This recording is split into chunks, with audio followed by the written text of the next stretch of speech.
Hello there, citizens. This is your friendly pop culture historian and Batman fan, Dave Sundstrom, and today I'm going to talk a little bit about my recent trip to Walla Walla, Washington, where I participated in the town's annual Adam West Day celebration, which took place on September 21st.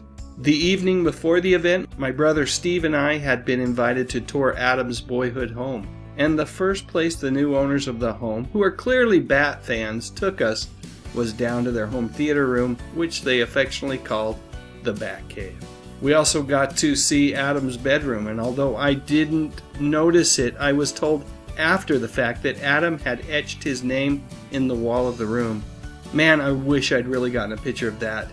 Now, I'm not going to share all of the pictures that I took in the home, but I will say that the new owners have done a lovely job of restoring it while keeping elements that were present when Adam lived there. Hey, it's the Bat Van, and behind it is the Bat Copter.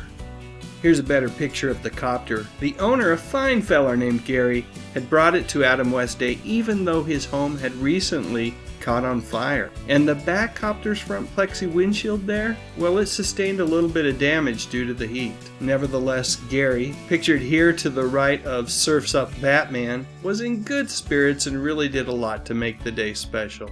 As did this fine feathered fiend. No, I'm not talking about the penguin, but rather the individual behind the makeup. His name is Raymond Jacobs, and he took lead on organizing this year's event, which, by the way, included a presentation by yours truly.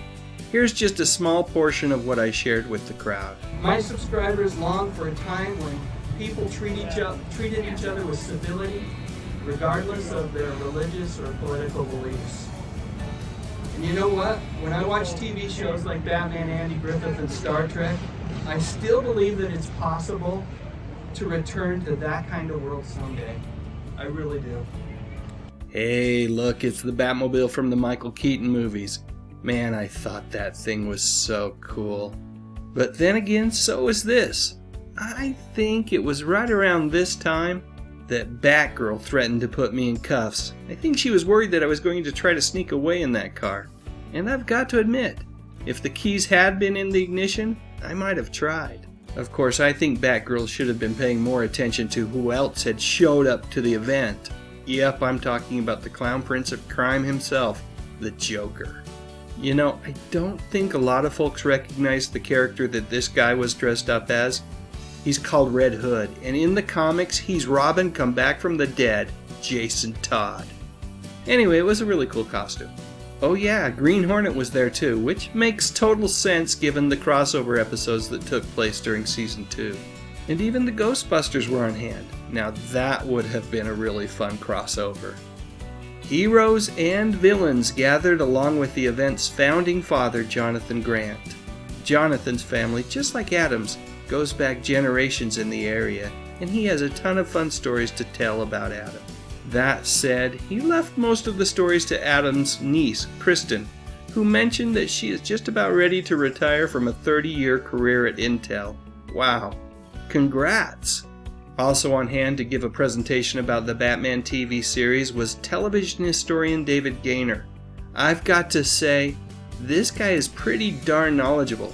I invited him to hang out with me in a future live stream, and I am excited to report that he said he would. The entire event took place on the grounds in front of the Kirkman House Museum, which has an entire room dedicated to Adam's career. And that room has a few secrets of its own. Who wants to answer the bat phone? Batman. It's cops. Yes, Commissioner. Batman is the commissioner. Gotham is in trouble. The Joker is on the loose. Can you help? I'll be right there.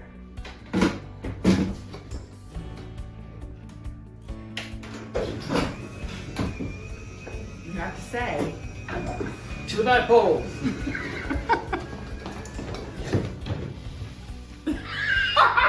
I should also mention that one of the goals of the event is to fundraise for a proposed Adam West statue that the city of Walla Walla has already given approval for. I'll post a link to the GoFundMe page if you're interested in making a donation. All in all, it was a pretty darn fun day, and an exhausting one as well.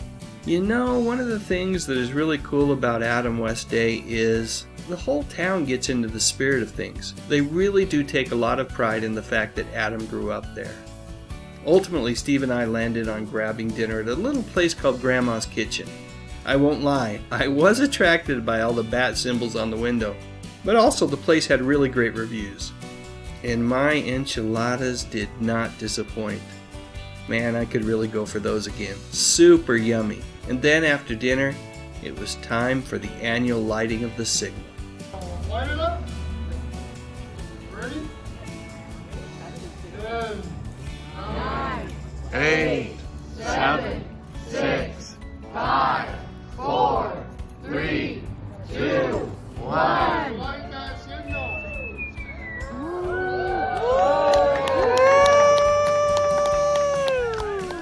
What a great trip.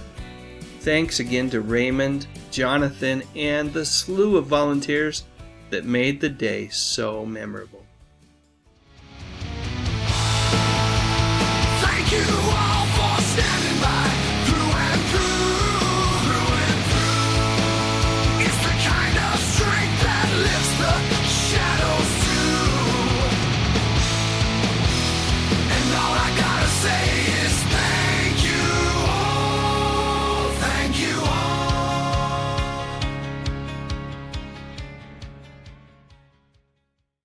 Click on that thumbnail cause it's time to go. Dave's got the classics, let the memories flow. TV shows and movies that we all hold so dear. On his YouTube channel he's keeping memories near. Dave Sundstrom, bringing back the good stuff, oh yeah.